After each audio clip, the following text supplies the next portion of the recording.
Okay, this is going to be a video demonstration of your wall section assignment. So up on As You Learn, you have your instructions file, which is just where I'm going to be getting some of the information, particularly related to our um, hatches and our different scales and patterns that we're going to be using in our hatches.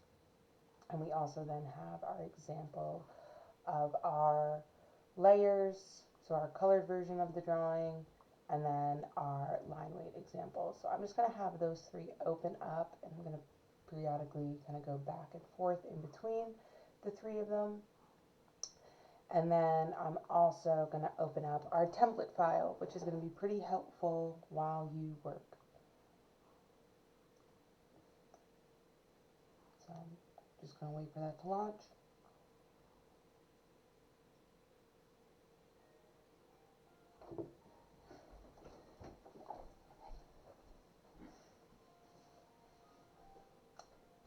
So in the template file, I've already given you the bottom portion of the wall section. So we've got our concrete footing hanging out down here with our rebar sitting horizontally in the bottom. We also have some rebar that is being anchored into our foundation wall that's made out of our CMUs. We've got some blue board or rigid insulation around the foundation just to kind of help keep it protected and insulated. And then also a French drain system to take any water that's potentially getting in here and diverting it away from our foundation, because we really don't want water getting into our footing and our foundation. Sitting on top of our foundation wall, we have our mud sill, which is just going to be a pressure treated piece of wood to help tie the foundation to the floor. And then we have our floor joists spanning across, spaced, our subfloor above our floor. This would be our finished floor, whatever that may be. Our bottom plate for our wall, and then our stud would be spanning all the way up. We just don't have the rest of that drawn. And then again, our wall for our 3-room shed is made out of a 2x6 for our exterior wall frame. And then we have our sheathing, which is our plywood, and then our siding. And then on the inside of it, we have drywall or gypsum wallboard. This little notch here, would be our baseboard trim. So when we're looking at our drawing here and we're looking at what the finished product should be, we have the header or the top of the window to build out, as well as then the top of the wall plate or the double top plate, and then our roof rafters as well. And when I'm using measurements in this demo as well, I'm getting a lot of the measurements from this drawing, and remember too, we need to make sure we're using actual measurements. So the first thing I'm going to do in order to create the top of the window is I'm actually going to utilize what I already have drawn for the bottom of the window, because you'll notice that this here and up here is kind of a flipped copy of it. So I'm going to take this and use a tool in AutoCAD to flip that over to that side. So the first thing I want to do before I mirror anything is I want to draw a line or a reference that's sitting in between the top of the sill and the bottom of the header. So you may have your object snaps turned off from when we did our site plan demo. So down here, just make sure that button is light blue, and if not, go ahead and click on it or hit F3 on your keyboard, because we want to find the midpoint between the two of these. If I click on this little arrow, don't actually have my midpoint turned on, so I'm going to go ahead and check it off. If you didn't though, there's another way we can draw that line in there as well. Since this is going to be a reference that we use to help us, what we should be doing is going ahead and using our Anno def point layer, so that way if we leave it there, it's not going to matter. And I'm going to draw a line just from the bottom of the header snap to the top of the sill snap, and then I'm going to hit escape 100,000 times. That will just give me a midpoint to reference. Now to take this and mirror it, what I'm going to do is highlight a good portion of the window part. And remember, if you click and release, you get a square. If you click and hold, you get a lasso. They do pretty much the same thing. I just prefer the square. And then I'm going to start the mirror tool, which is keyboard shortcut MI, or this button right up here, and then hit enter. So for the first point of my mirror line, I'm going to click on the triangle for the midpoint. If it's not showing up, what you can do while you're currently in this command, if you hold shift and right click, you can actually select a midpoint snap and you can have it go there.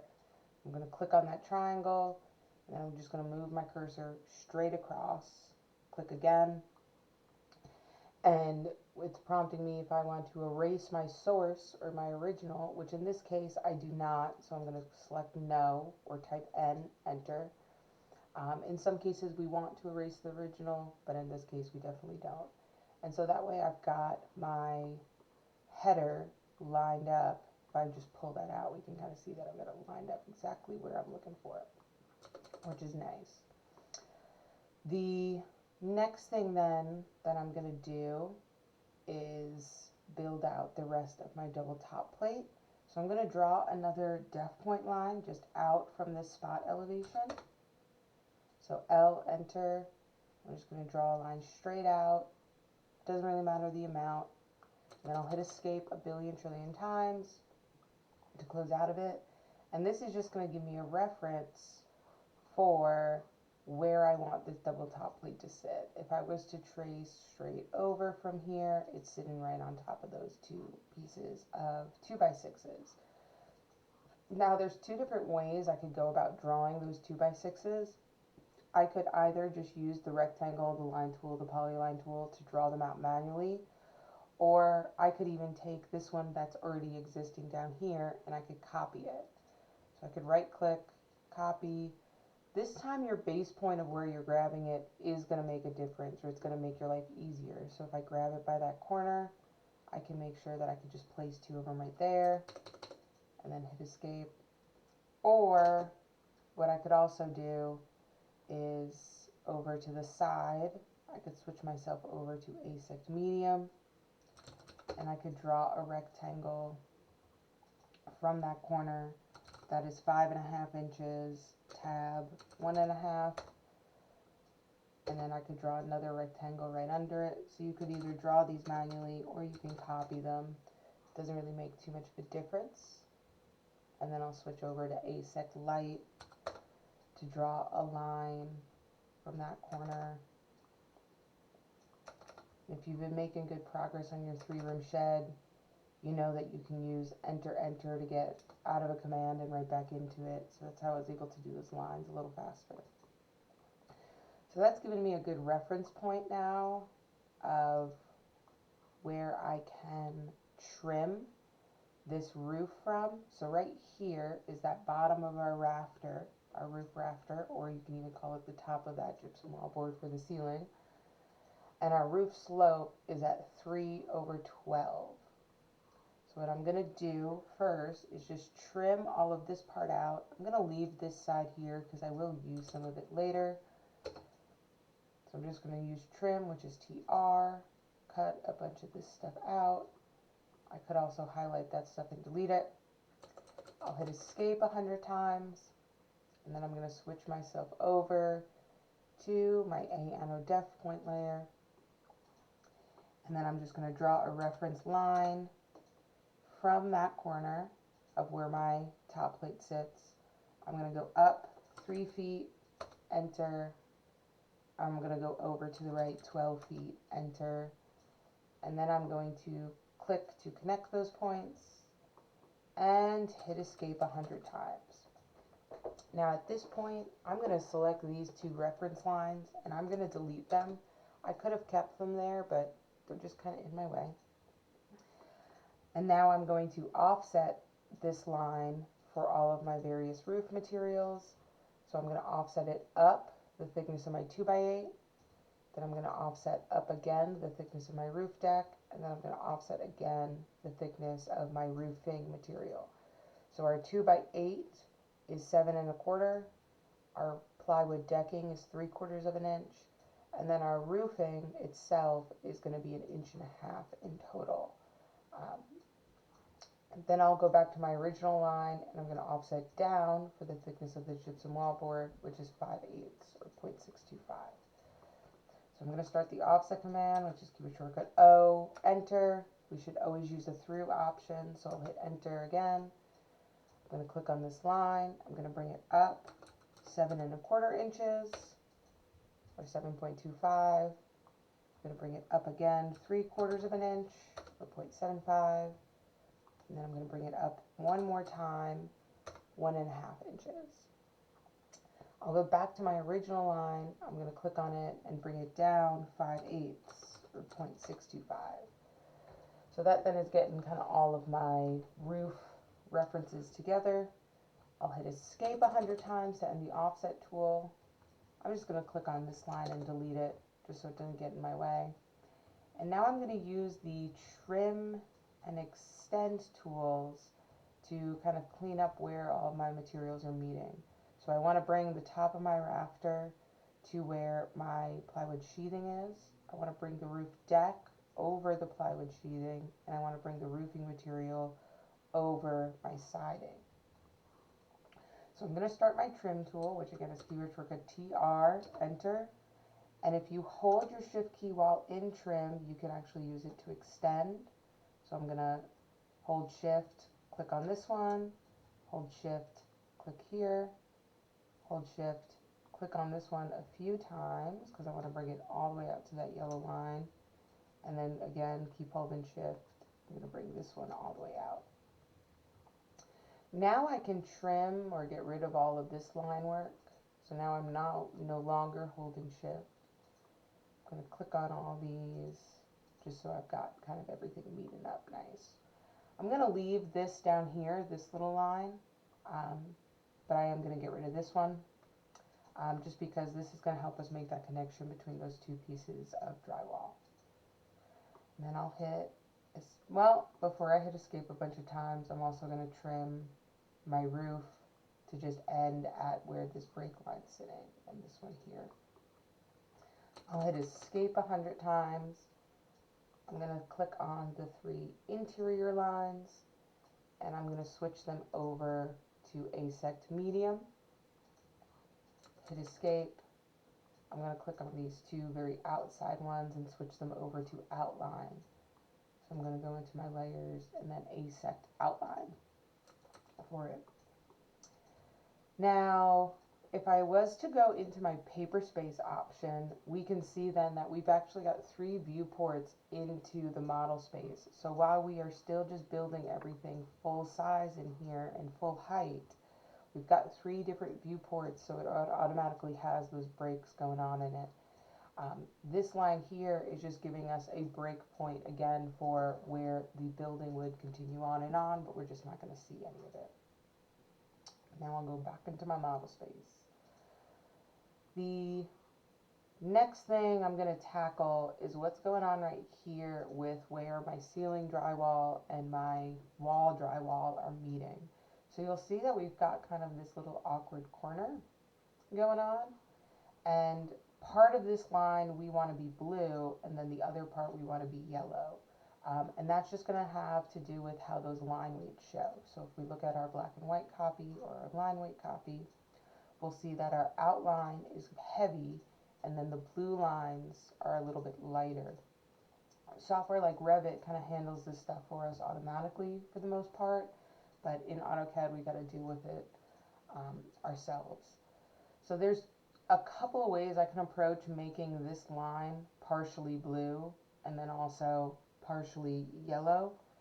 One thing I'm going to do to start is I'm going to switch my layer over to asect medium, and I'm just going to draw a line that is making that perpendicular angle there, and then hit escape.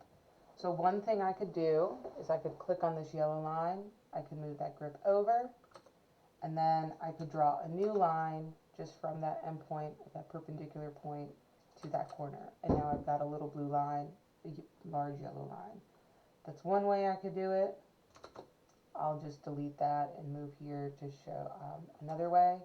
I could also use the tool break at point, which is such a convenient keyboard shortcut. So I'm going to go click on this yellow line here, and I'm going to type break, and I want break at point. It's the one where it has no spaces in between. It's just the full 3 words, break at point. And then I can click on that end point or that point, and now I've got 2 separate lines. So that's another way I could handle this same thing. The next piece that we'll handle is making our perpendicular edge for our roof here. So anytime you're dealing with a slope of trying to make something perpendicular when it's 2 angled pieces, you can just sort of reverse what you have as your slope. So we did a rise of 3 and a run of 12 for this slope. To figure out what this one is, we're going to go up 12 and then to the left 3, and then we can actually get that perpendicular angle. So I'm going to switch myself over to def point because, again, it's best to do your line work in this layer here. And I'm going to draw a line from this corner, the bottom edge of the roofing material. I'm going to go up 12 inches. I don't really need to do feet. And then I'm going to go to the left 3 inches. And then I'm just going to come back to click on that point. And now I have that perpendicular angle. I'll hit escape 100 times. I'll click on these 2 lines and delete them. I could have kept them. And then I'm going to use trim and extend to fix this. So keyboard shortcut TR, hold shift to extend that out, and then don't hold shift to trim these lines out. There we go. I'll hit escape 100 times, and then I want to switch this layer to asect outline, our yellow layer. The next piece we'll work on is adding in our gutter here. So for our gutter, it is 4.5 inches in diameter. I could use the arc tool to draw this gutter, but I just really personally hate the arc tool, so I don't want to do it. And therefore, I'm going to instead use a 2-point circle instead. So if I click on the little arrow underneath the circle tool, I get my 2-point circle option. I could do this from the keyboard shortcut as well. So if I do C, enter, I could choose the option to do a 2-point. Then I'm going to click on the edge of the building, and I'll go straight over 4.5. Enter. Now, for the thickness of what my gutter is, I'm just going to offset it. So O, enter, enter again. And I'm just going to bring it in an amount. I didn't really put it in any particular size. I'm just kind of eyeballing it. Hit escape a bunch of times. Then I'm going to draw a line across, just straight across from those 2 quadrants. Hit escape a bunch of times. And now I'm going to play a game of trimming. So TR, enter, get rid of this top part and that little bit. And then it's a game of playing around with our layers. So hit escape a bunch of times. I could have definitely used the arc tool. Some people may think, I'll put this in asect outline, that what I was doing was obnoxious, and that's fine. I'm going to switch this one to asect medium. Now I do want these little lines here being in the outline layer. And so a couple of ways, again, I could handle this. I could use break at point, or I could move those grips. I'm going to go over to asect outline, and I'm just going to draw a little line there and a little line there. The blue line still exists behind it, but again, it's something to think about with the hierarchy of the different layers, is the yellow line will overpower that blue line, so it's not going to matter in the end. All right, last few things then that we're going to clean up within our drawing is we have some of these drip edges to install. So that's what's going on right down here. There's also one at the top of our window, we've got a drip edge. And then we have one at the very bottom of our house. And these are just to help divert water, that if water is, let's say it's a horrible, horrible rainy day, we can't ever possibly relate to something like that in Boone. and water is hitting the side of our house down here, especially since we don't even have a roof overhang. We just have water dripping down the side of our house. What we don't want it happening is that capillary action can kind of suck it into some of our materials. So this flashing and this drip edge is just kind of getting any water that could potentially fall down here and just kind of diverting it away from our building. Same thing then where our window is, and then our gutter too. If our gutter is going to overflow with water, we can just divert it away again. So I don't particularly have any rhyme or reason for how I install these lines. So I'm just going to draw a line from the edge of my gutter. I'm going to go straight down and over an amount. So I don't really have an amount that I drew down or out. And I'll put another one right here under my window. I'm going to draw a line over and out. Keep in mind, so it's snapped there because it wants to be annoying. So I missed it, that green object snap. You can always just hover over them, or you can even turn them off temporarily if they're getting in your way. And then we already have our drip edge installed down here. And then lastly, when it comes to our line work, we just need to finish out some of our framing details. So for our header, we already have the bottom piece of what is going to be our header. We need to put in the rest of it. So I could take this one that exists here, right click, copy, just bring it over to the side for a second. I'll make 2 copies, hit escape a bunch of times. I could highlight it, right click, rotate, spin it around, excuse me, hit escape a bunch of times, and then I could highlight it one more time and move it into place or copy it into place to build out the rest of my header, because it's going to be made out of all of these 2x6s. This time when we copy it, our base point is going to matter. So I'm going to copy, grab it by that, to put it on that corner, hit escape, highlight it again, to copy it onto this corner, hit escape, highlight it, we could also just move this one instead of copying it. Or I could have drawn out individual 2x6s. I'm just going to highlight this guy to delete him because I don't want him in my final product. And that way I've got my header built out. And the last piece of framing material that we're going to want in here is our fascia board hanging out outside of our roof rafter.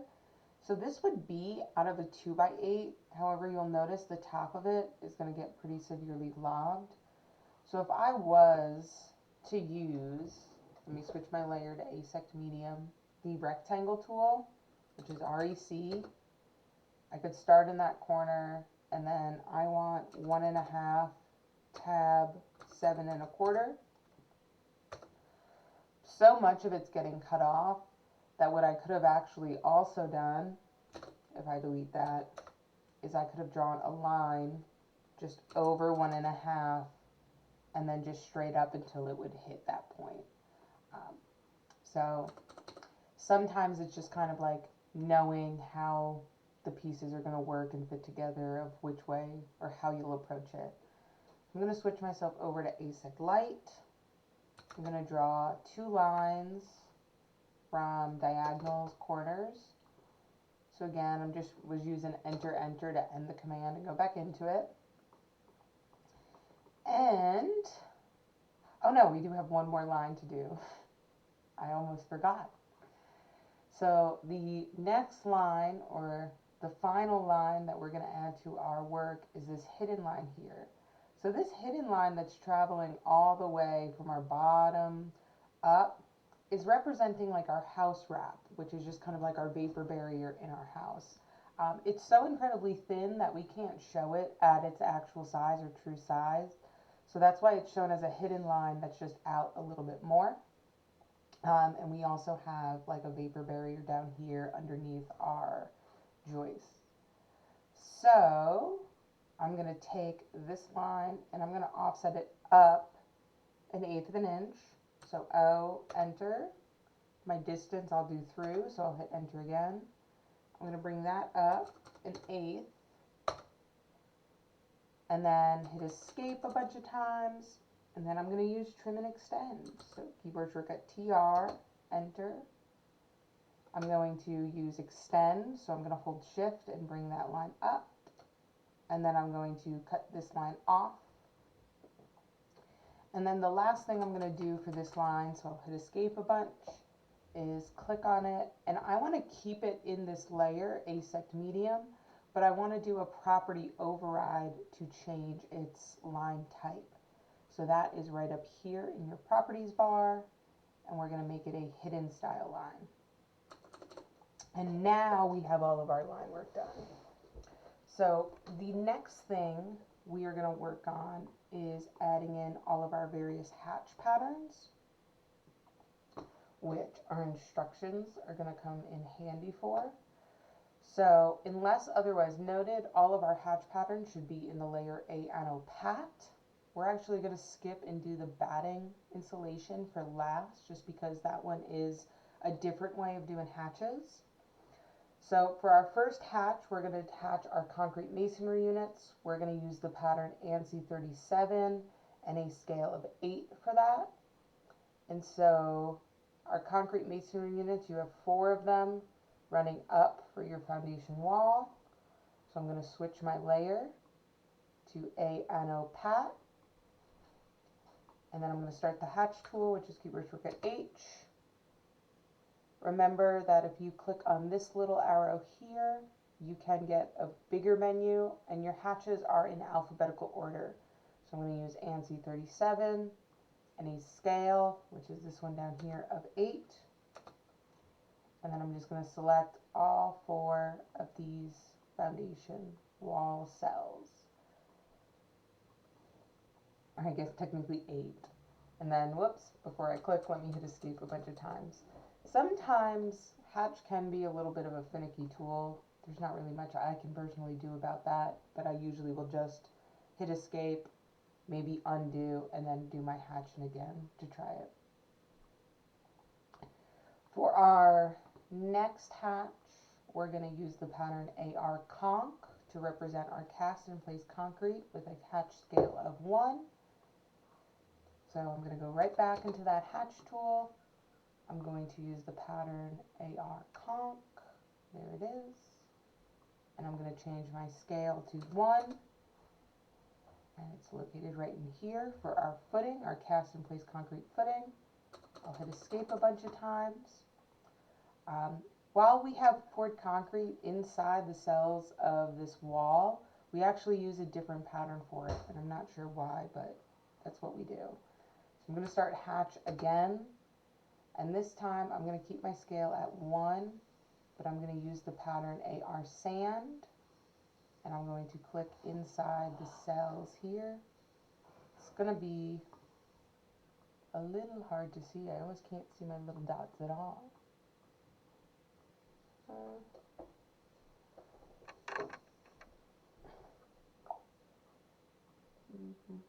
There they are. If I zoomed out, now I see them there, but they weren't showing up at first on my screen. I was getting a little confused. So in all of those cells, and you will have to click a couple of times because these lines here for the rebar are kind of in the way of sorts. Our next pattern then is we're going to continue using AR Sand, but we're going to use a scale of 0.25 to represent our gypsum wallboard. We have drywall or wallboard on the inside of our walls underneath our window, as well as above our window, and then in our ceiling too. So, going to, still in my pattern, Annotate, I'm going to start the hatch tool. I want to use AR Sand again, but this time I do want to change my scale to 0.25. And then I'm going to click at the top of the wall and the bottom, and then also in my ceiling. And sometimes you do have to kind of adjust your zoom. If you're too zoomed in, AutoCAD will claim that it's not a closed area. For my next pattern, whoops, here are my instructions. I'm going to use the hatch pattern Dolmet to represent plywood. We have plywood in a bunch of places on our house. We'll use the hatch scale of 1, but we are going to have to do them as 3 different hatches because of the fact that we have plywood for our subfloor, and that hatch pattern is going to have an angle of 0 because it's just lying flat. We have plywood for our sheathing, and that's going to have an angle of 90 because it's vertical. And then we also have our plywood decking, which is going to have an angle of, I'm not sure, I usually just kind of pull that one around in it. So, I'm going to start my hatch tool. I'm going to use the pattern Dolmet and a scale of 1.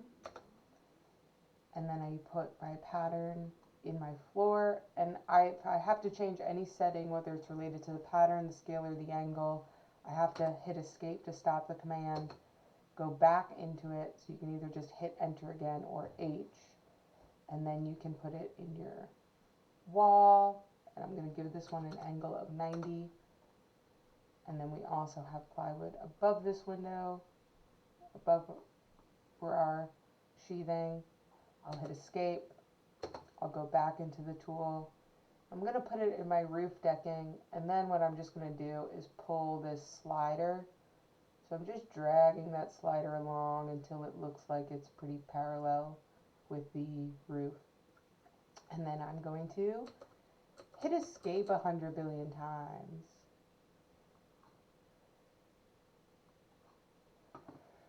Next, then, we're going to use the hatch pattern Earth to represent our compacted filled soil or dirt. But this one, we are going to break one of our rules. We're going to use the layer Annotation for a pattern, even though it's not a solid fill.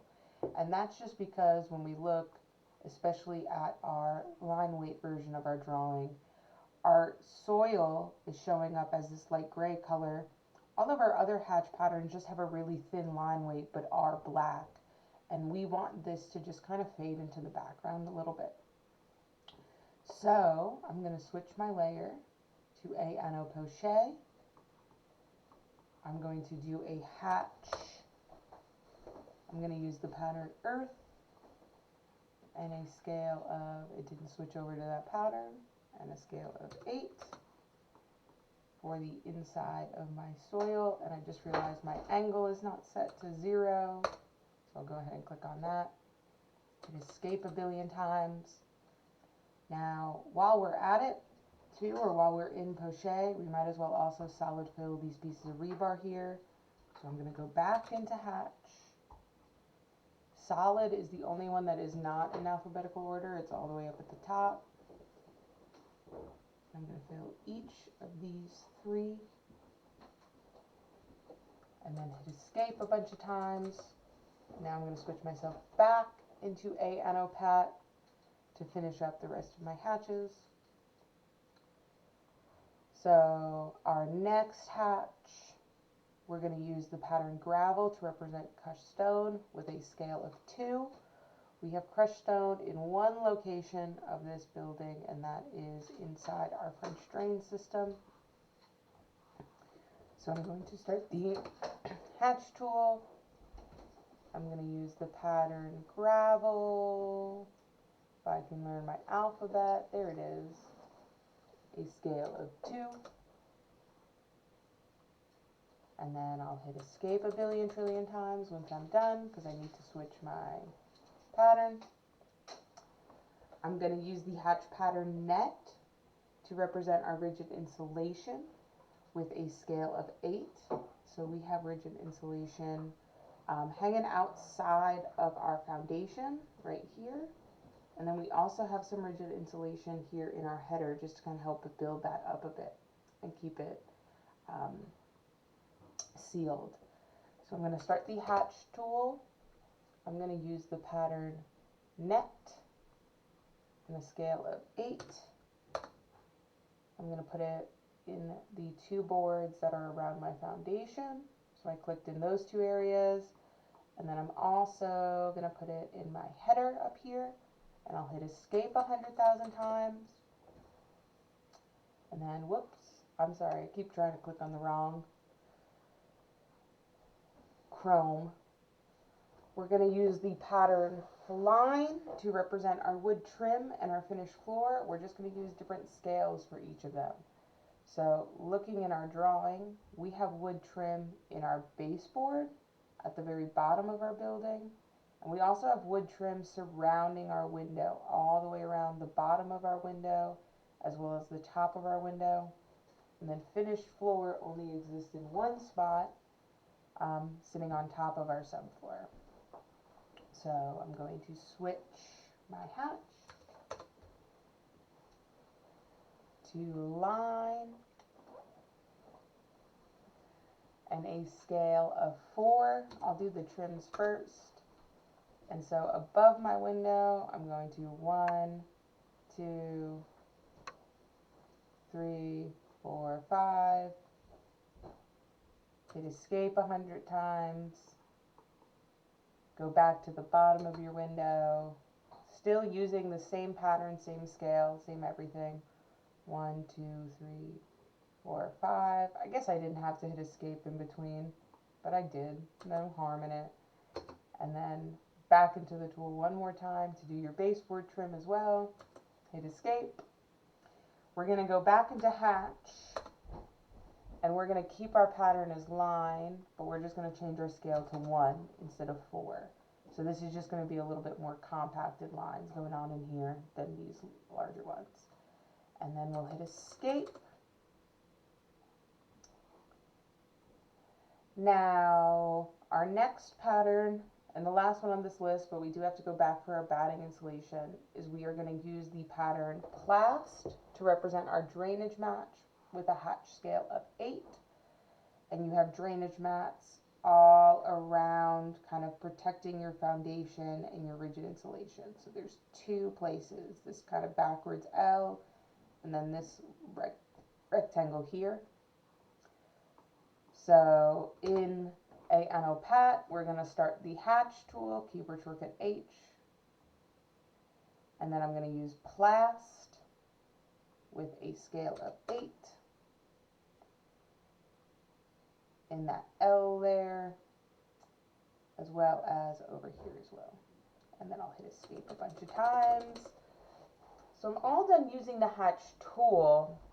Now, bat insulation itself is considered a hatch, but we use it a little bit differently because we won't just use the hatch tool. Instead, what I'm going to do is I'm just going to draw a line straight down these 2 midpoints, straight down these midpoints, straight down these midpoints.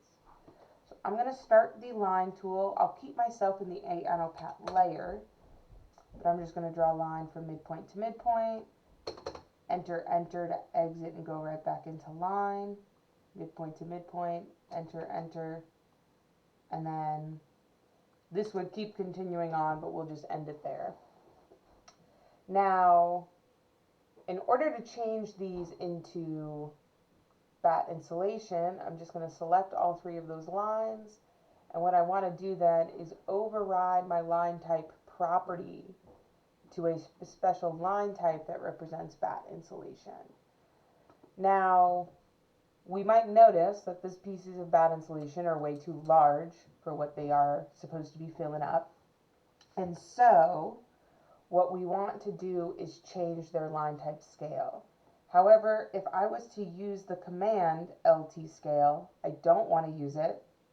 But if I was to use it, and I say, okay, 1's too big, so let me use a number less than 1.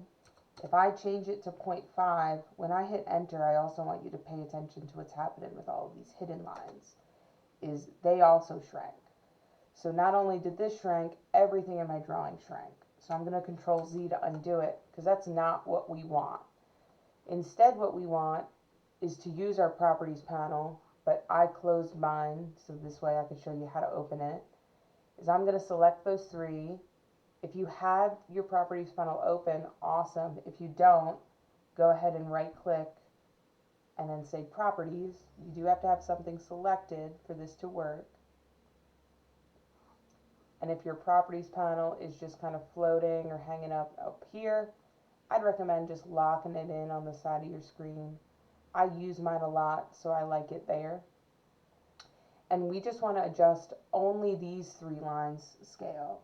And so you can play around with numbers. I usually tell students they've got to sit and play, but you could just pause my screen and look at that number. So I used 0.7.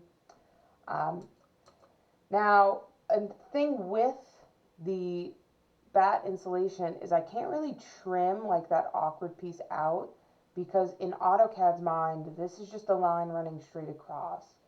If that bugs you, you can sit and like scooch these over. So I'm just clicking on the grip just to scooch them.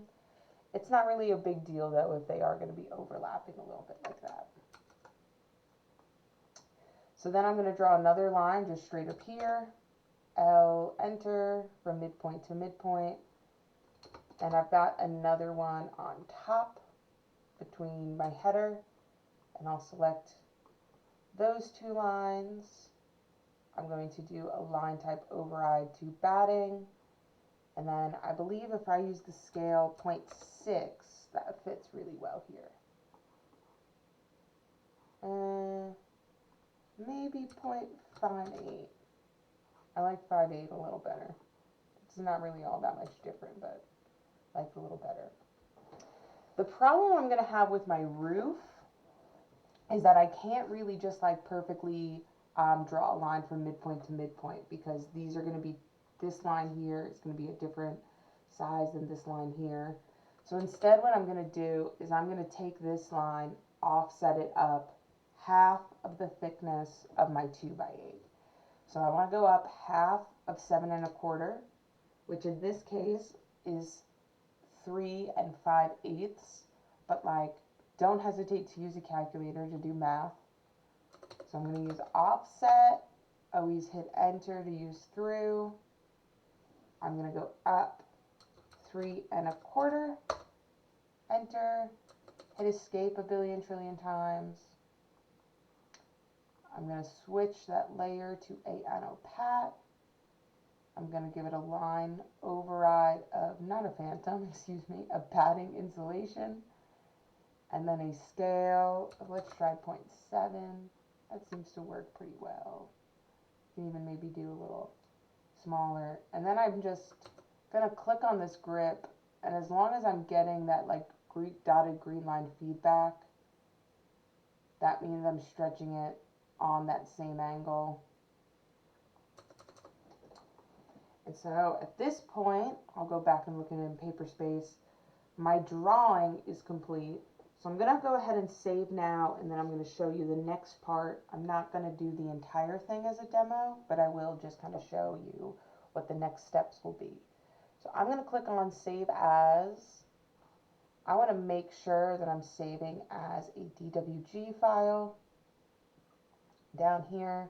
And then also for my save in, I'm going to put mine in my Google Drive. You could definitely put yours in your flash drive or whatever computer you were working on. And for your file name, you're going to want BSC 1210, your last name in all caps, your first name lowercase, and then dash wall section. Well, I don't have permission to save there apparently. In my own Google Drive? Oh, I have to go in there. Okay, sorry.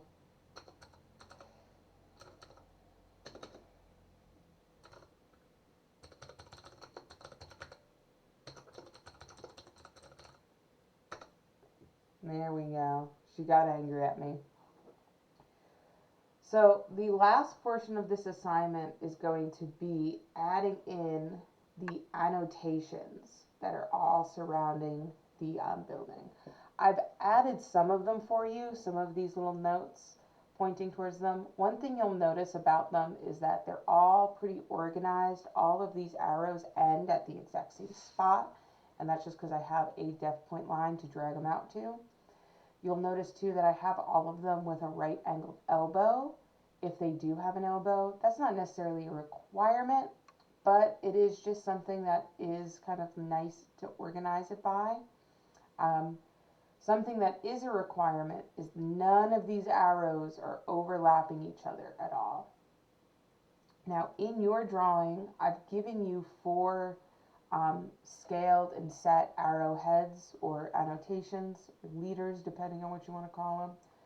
And so I stopped here with the mud sill, and what you can either do is just take this one here and copy it up, or I could even take this one. I'm going to use the copy tool, grab it by its arrowhead. I'm going to have it point where I want it to go. I'll hit escape a billion times. To move these around, you can move it by that angle. And then if you want to move this out, you can move out that way. So it's got 2 grips that you can kind of move it by. You can also move the arrowhead itself as well. So if it doesn't go exactly where you want it, you can always move it. And then we'll put our label saying that this is a 2x8 wood rim board. Some people call it a rim joist as well. And so I'll double click. And then I'm going to say 2x8 wood rim board. Then for my next one, I like to just kind of work my way up. It's going to help you a lot. Is I'm going to do my 2x6 wood framing at 16 inches on center. So I'm just going to take one of these since I already have it straight. Right click, copy, grab it by its arrowhead. I'll just move it to about,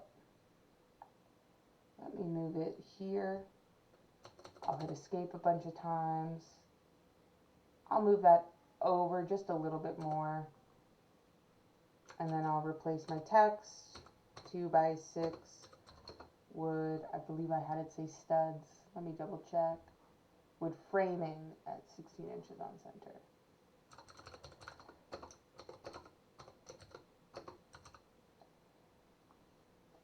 And so each one you'll go in place and put them in. So you'd work your way kind of up is what I would recommend doing here.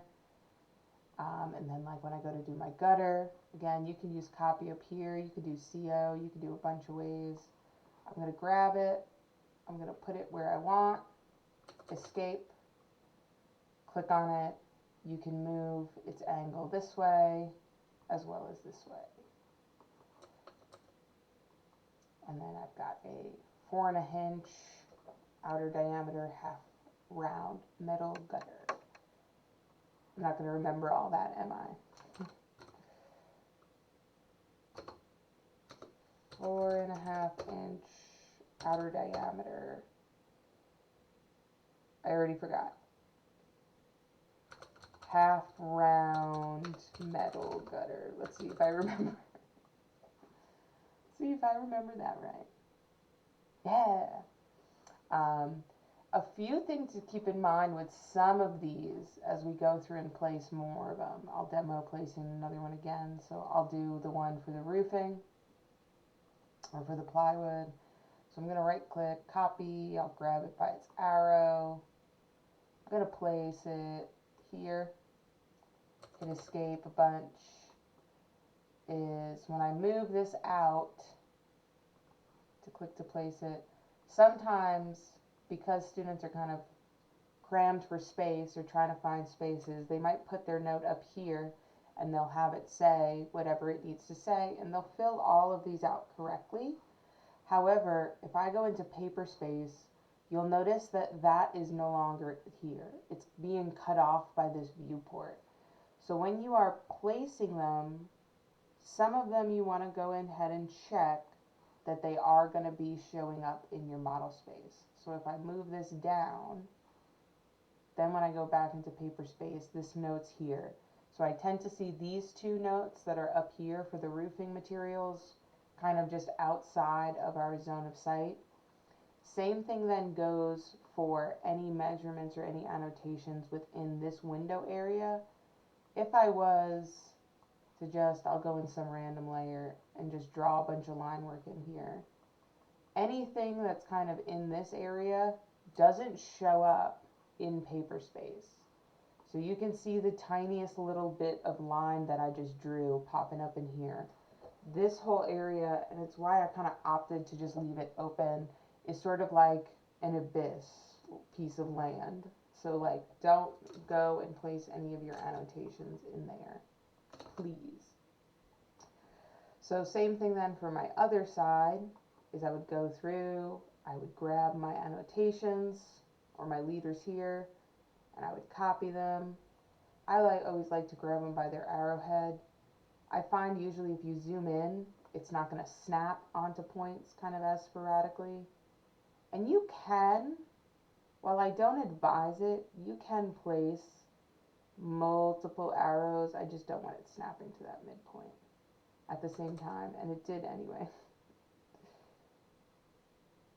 Because I want it over there. I find if you zoom in, you can sort of ignore some of those object snaps, but she's gonna keep going there. Let's do a move. Can I drag that extension down? What I'm gonna do is turn the object snap off then. Highlight this guy, move it. There we go. And then I'll turn my object snaps back on. Is you can place multiples of these notes at the same time. And so that's what some students will opt to do, is they'll place all of like the arrowheads first, and then they'll go through and they'll change all of the text. I personally don't recommend doing it that way. I think it's a bit better of a learning experience to go through and place each one, because then also you're getting these reminders of what material it is that it is pointing to. But ultimately, I cannot stop you from how you put it together. So the final part of this assignment would be to go through and add in anywhere I have an annotation or leader, you should also be putting an annotation or leader. For this assignment, you are just going to submit it as that AutoCAD DWG file. You will not be having to print it as a PDF or doing any other work with it. And if you have any questions, please feel free to reach out.